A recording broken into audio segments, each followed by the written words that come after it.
A Lycoming IO360 had a cylinder problem nobody could explain. The shop's only move was to cut open the oil filter and look inside. What they found was a heavy load of aluminum, the kind that only shows up when a piston has already started to melt. One more check stood between this engine and a full teardown. A small screen molded into the propeller governor, the only place metal ends up once it gets past the filter and into the bearings. If that screen came back dirty, the engine was finished. The mechanic pulled it anyway. Every gauge on that panel had nothing to say about any of this. Oil pressure reads pressure. Oil temperature reads temperature. Neither one has ever measured a single flake of metal in its life. Have you ever trusted a normal gauge reading on your own airplane and wondered what it actually proves? Subscribe to Sky Ranch if you fly anything with a crankcase full of moving metal parts. Start with what the gauge is built to do. Oil pressure tells you the pump is pushing oil through the system. Oil temperature tells you the oil isn't cooking itself into sludge. That's the whole job. A pump can push oil at a perfect 60 pounds per square inch, while a cam lobe pits itself apart 3 feet upstream because pressure measures flow, not damage. The oil filter does something the gauges were never built to do. It catches the evidence. Every Lycoming and Continental piston engine runs a full flow filter or a coarse pressure screen, and the difference between them is everything. A screen is a colander. It only stops a finished part, something already broken off whole. A full flow filter is finer. It traps the flakes, the slivers, and the grains an engine sheds while it's still failing, long before anything breaks off whole. Continental owners feel that difference more than anyone. Their engines bury the oil suction screen inside the sump, and pulling it means dropping the entire sump assembly off the bottom of the engine. That's hours of labor most owners never schedule unless something already feels wrong. The cut-open filter sits right there at every oil change, no sump drop required. That makes it the only practical window into the engine's health for thousands of Continental-powered airplanes. A mechanic and AOPA contributor named Jeff Simon has spent over 20 years teaching owners to do this themselves. He's blunt about the one mistake that ruins the inspection before it starts. Punching a hole in the can and blowing it out with shop air feels faster. It also blasts the paper element with grit from the punch itself, contaminating the one piece of evidence you actually needed clean. A real filter cutter shears the case without shedding its own metal into the sample, because the inspection only matters if the metal you find actually came from the engine.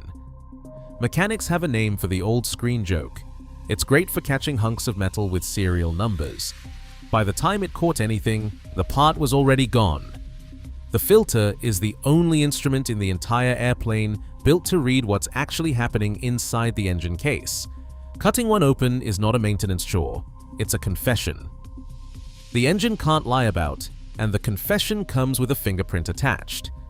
Aluminum shows up silver and shiny, non-magnetic, and it won't deform if you try to crush it with a fingernail. That points straight at the crankcase, the pistons, or the cylinder heads, since aluminum makes up a large share of the engine itself. A flake that's copper-colored on one side and silver on the other isn't aluminum at all.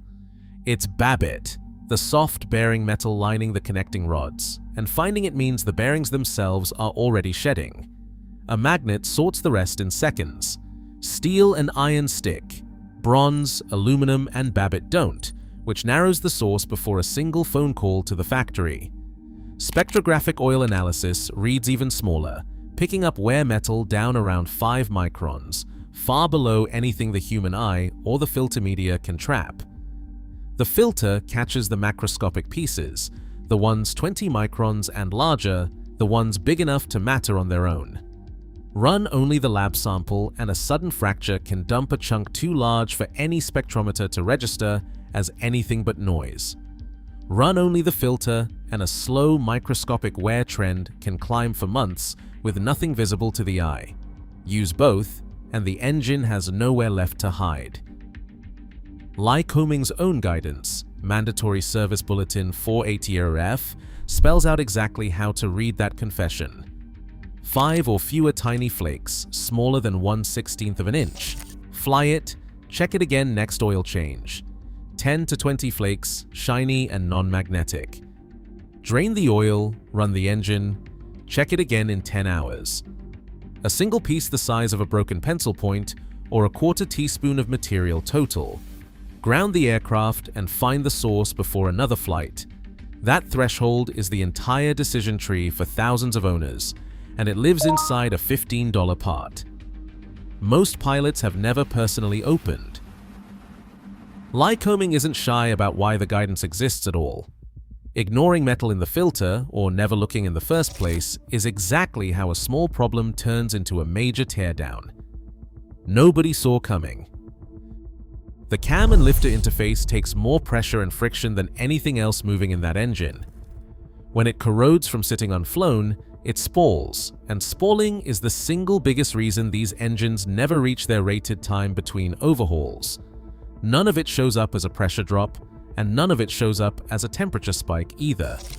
It shows up as metal in a filter that most owners throw straight in the trash, uncut. A mechanic who has built a career around this exact failure mode put it bluntly. Tossing an old filter without cutting it open is a capital offense. He checks a new shop's trash can before he trusts anything else they tell him. That's the mechanic frame this channel runs on, not a brochure.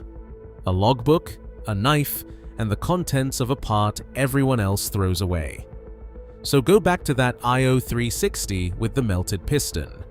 The shop cut the filter and found the aluminum, exactly what you'd expect from a damaged piston shedding itself into the oil. But aluminum in the filter only tells you the filter is doing its job.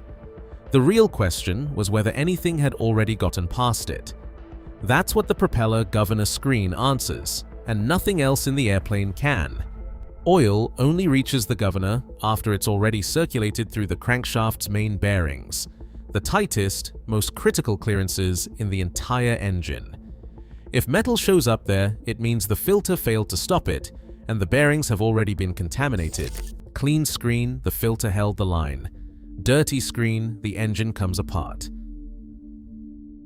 The mechanic pulled the governor screen on that IO360 and found it clean. The damaged cylinder came off the engine and the piston went with it, replaced as a matched pair before the airplane flew again. The engine kept flying without ever leaving the airplane. Had that screen come back dirty instead, the next stop was a full teardown. $15,000 for a minimal inspection and repair. $40,000 or more if a complete overhaul turned out to be the only fix. One owner running a Continental 0470 lived that exact fork after a prop strike. The teardown inspection alone ran $10,000. With over 1,500 hours already on the engine, the owner chose the full rebuild instead. $22,000, more than double the inspection cost. A partial fix on a high-time engine just delays the same bill. One coin-sized screen, one binary outcome, tens of thousands of dollars riding on a part most owners couldn't find with a flashlight. That number doesn't sound like an outlier once you see how many engines hit it. Which scares you more, the engine that fails, or the part of the airplane built to warn you that never could? This isn't a story about one lucky engine. It is a story about an entire fleet that has been running this exact gap for decades. In March of 2026, the FAA issued an airworthiness directive covering 45,152 Lycoming engines on the United States registry. It mandates repetitive oil inspections for bronze metal particulates tied directly to a known connecting rod bushing failure. Read that again. 45,000 engines ordered to start checking their oil filters for a specific metal. The agency finally caught up to a failure mode mechanics had already been reading out of filters for years. The Bulletin. Those inspections are built on Lycoming's 480F was already 9 years old by the time the FAA made any version of it mandatory. The system didn't get ahead of this. It waited until the failure count justified the paperwork. The cost of doing nothing was never abstract. A spectrographic oil sample runs $20 to $35, and builds the trend line a single filter inspection can't. A full overhaul runs $25,000 to $60,000 when the trend line gets ignored long enough. It isn't a rounding error. That's the difference between a $30 habit and a sale you didn't plan on making. Neither the gauge panel nor the FAA caught this on their own. The filter did, and it's done it for decades, quietly, in a $15 part that most shops still throw away uncut. Every engine that reached its rated time between overhauls did it because somebody cut that filter open and looked. Every engine that didn't make it has the same answer waiting in its maintenance logs nearly every time. Nobody checked, or somebody checked and didn't know what they were looking at. The gauge will keep reading normal for as long as physics allows it to. The filter won't. That's the whole case for doing this every time, on a schedule, whether the gauges are smiling at you or not. If this is the kind of finding most owners never hear from their own shop, subscribe to Sky Ranch for the next one. So the next time your oil pressure sits dead center in the green and your temperature never twitches, remember what that needle actually knows. It knows the pump is working. It has never once seen the inside of your engine.